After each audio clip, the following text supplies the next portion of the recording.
Are the Celtics plotting a trade? Gafford in their sights, and Risacher pops up in the rumor. If you're a Celtics fan, I know the feeling. We look at the squad and think, it's good, but it lacks that adjustment to compete against anyone in the playoffs, right? So hold on to this. A hot rumor puts Daniel Gafford in Boston's sights, and Zachary Risacher's name appeared in the middle of the conversation. In the next few minutes, I'm going to show you, without further ado, what this rumor really means, why it makes sense, or not, for the Celtics, how Gafford fits into the team in practice, and what this Risacher story could indicate. If you want to stop relying on guesswork and understand the real scenario, stay with me until the end, because it could change the course of the season. Before continuing, if you enjoy straight-to-the-point NBA content, subscribe now because we are very close to the goal of 1,000 subscribers, and hitting this mark really helps the channel to grow, reach more people, and bring you more quick videos and better analysis. So do the following with me. It's very quick. Click sign up, leave a like. This pushes the video to YouTube to recommend. Activate the bell so you don't miss hot rumors and last-minute updates. And comment, would you make this exchange, yes or no? Now come with me, because I'm going to show you exactly where Gafford fits in, and why Risacher's name appears in this story is the detail that no one is talking about. Let's do it. We're at that point in the season where a simple post turns into a serious conversation for days. And when the subject is the Boston Celtics, this takes on a different weight, because the Celtics don't enter February just to compete well, enter to compete for the title. Therefore, every time the exchange window approaches, that feeling that every fan knows returns. The team is strong, it is complete, it has stars, but there is always one detail that can be the difference when the game really gets tough. I want to talk to you as someone who follows the team closely and tries to understand the scenario calmly, without buying any rumors as truth, but also without ignoring what is circulating. Yes, it's exchange season, and this is the time when two things emerge at the same time. Information with a real basis and a huge volume of noise that spreads quickly because fans are thirsty for something new. What I want to do here is separate what makes sense from what is just smoke. And mainly,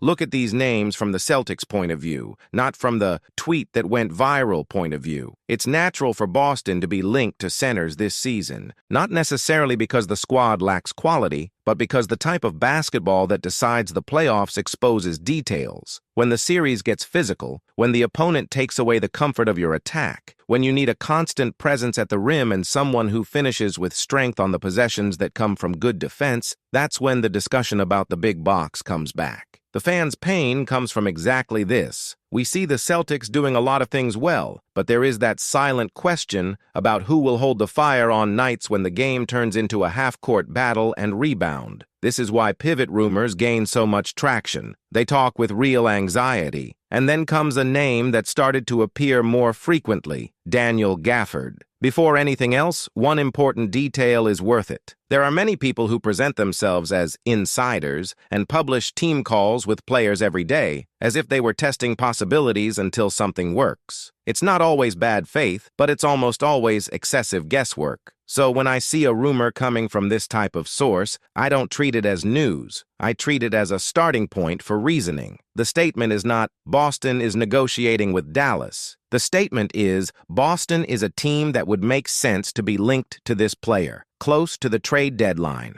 Notice how this changes everything. This is more of a market reading than behind-the-scenes information. Still, Gafford's name doesn't appear by chance, because he fits several points that the Celtics tend to value. He's the type of pivot who doesn't need the ball to make an impact. He improves the team by doing what is simple, but which decides the game. Well-made blocks, rushing to the basket, strong finishing near the rim, protecting the rim on the other side, and presence on the rebound. When you have creators like the Celtics have, a center who understands pick-and-roll timing and finishes efficiently becomes a multiplier. He doesn't take shots from Tatum and Brown.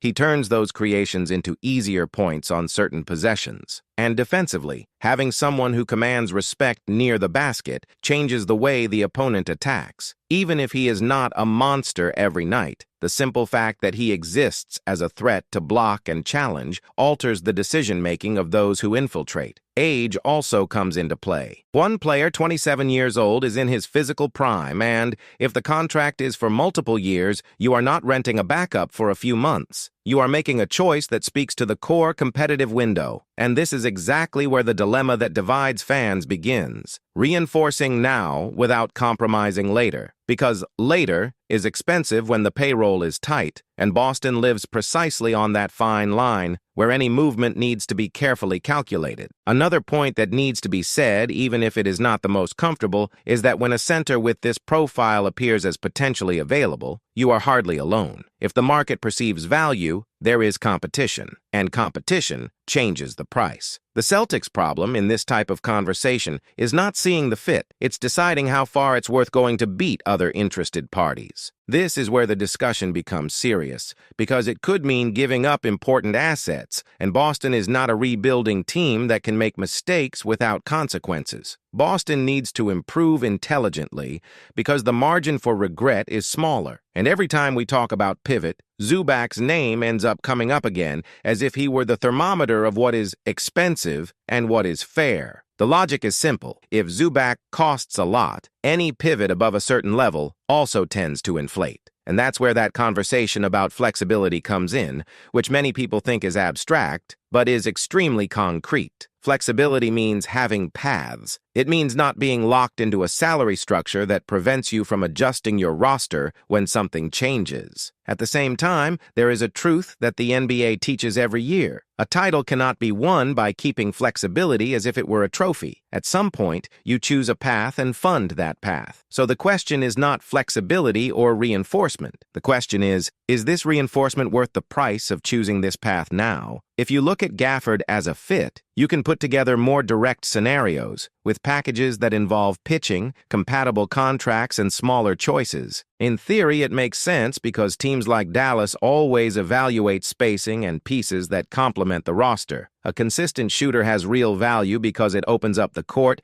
improves the environment for stars, and, in some cases, accelerates the development of those who need space to play. But if the competition grows, the demand grows along with it, and that's where the Celtics may hesitate. Boston tends to be aggressive when it sees a clear difference, but it also tends to be cold when it feels that the market is trying to take too much away. Now, the other topic that gets a lot of buzz on the internet is when a number one choice name linked to a rumor appears, and then the conversation changes its nature. Because it's not just about technical fit, it's about narrative, expectation, and market opportunity. When someone like Risacher appears as a possible trade piece, two questions immediately arise. Is the team he picked disappointed with the pace of development? And does another team believe it can develop better? This second point is where Boston becomes a theoretically interesting destination because the Celtics have something that many places cannot offer to a young person. A competitive environment, structure, and two references on the wings who know what it is to be a star and, yes, what it is to carry responsibility in a big game. Here, the argument is not that Risacher would arrive and change the team tomorrow.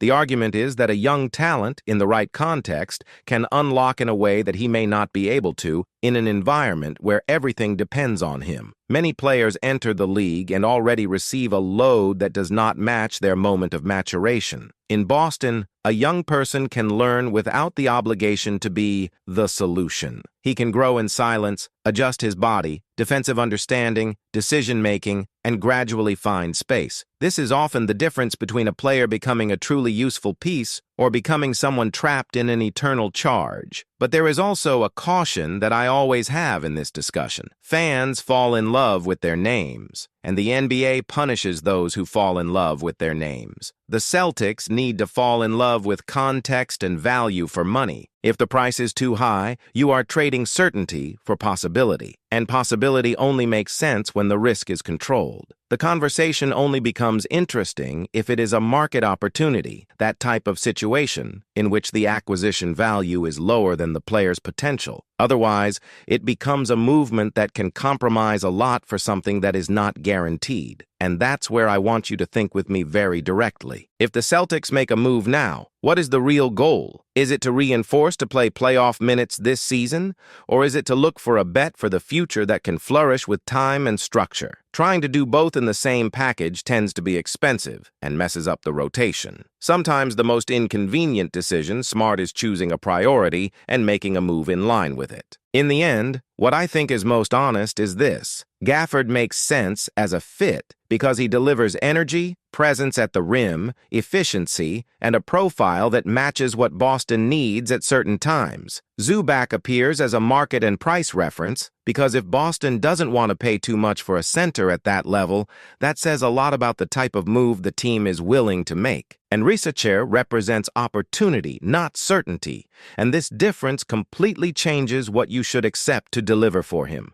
Now, I really want to hear you, because this conversation is only complete when we put the fan at the center. If you could choose one path, what would it be? Would you prefer the Celtics pay a fair price to bring in a center that strengthens the team immediately, even if it reduces flexibility? Or would you prefer that Boston try to find a market opportunity for a young man and focus on development within this competitive environment? Or do you think the best decision is not to do anything big now and adjust in detail without changing the main structures? Tell me what your choice would be and why. I really read, and often the best idea for the next video comes from the best constructed argument in the comments. And if you enjoy this type of analysis without exaggeration, without noise, getting straight to what matters, subscribe to the Celtics Talk Show. Trade season changes quickly, news appears out of nowhere, and when the Celtics are rumored, we need to be ready to understand what is real, what is market logic, and what is just smoke. And stay with me a little longer, because in the next section,